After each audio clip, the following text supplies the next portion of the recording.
When I was growing up, Sunday nights in front of the television meant watching Jacques Cousteau. And maybe it sounds a little bit cliche, but it really did get me excited about exploration and about the oceans. And I want to be able to connect my students to that. This year, our district created a position of STEAM coordinator, and I am fortunate to be able to serve in that role. So I immediately started to seek out ways that I could improve my practice and get some professional development. The first opportunity that came along was the Rhode Island Teacher at Sea program, and through that I had the opportunity to go and spend some time on the RV Endeavor, the University of Rhode Island's research vessel. I got very, very little sleep because I didn't want to miss anything that was happening. One of the scientists that was on board was Dr. Tom Rosby, and Tom had a great demonstration that he taught me to do with a piece of sonotube and a Bluetooth speaker and your phone to show students how resonance works. Sure. This is a really great demo that can be connected with a lot of the science standards that we need to address. In particular, looking at waveforms and resonance, this is a really super demo, so I'm really excited we have a chance to do this. Go down a little bit. See how quiet it gets, because then the frequency doesn't match. Doesn't match. No longer matches the resonant frequency of the tube. So now go up.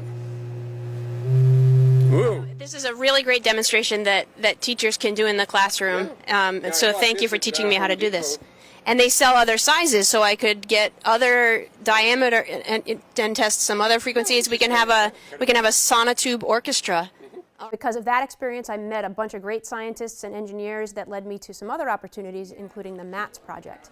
I learned a lot of things. We built sensors where we actually had little thermistors. We did the wiring and attached them to a Lego NXT and recorded the actual data that the device was reading under various temperature conditions, and then we wrote formulas to transform that digital signal into actual temperatures. We built a camera that we attached to our ROV so that we could use it not just to drive around when we could see it, but also to deploy it and drive it where we can't see it. And then we got familiar with the Sea Perch program, and I was able to get 4 teams participating last year in the Southern New England Sea Perch competition. Excitement that has created in our building is launching us forward this year.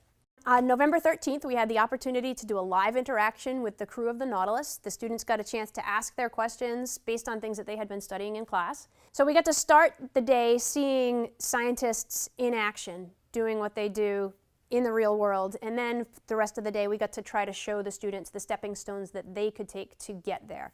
Now I've learned about Nautilus, Communication Fellowship Program, and I think this would be another fantastic opportunity for me to grow professionally and to help my students connect with scientists and engineers doing really cool things exploring the oceans.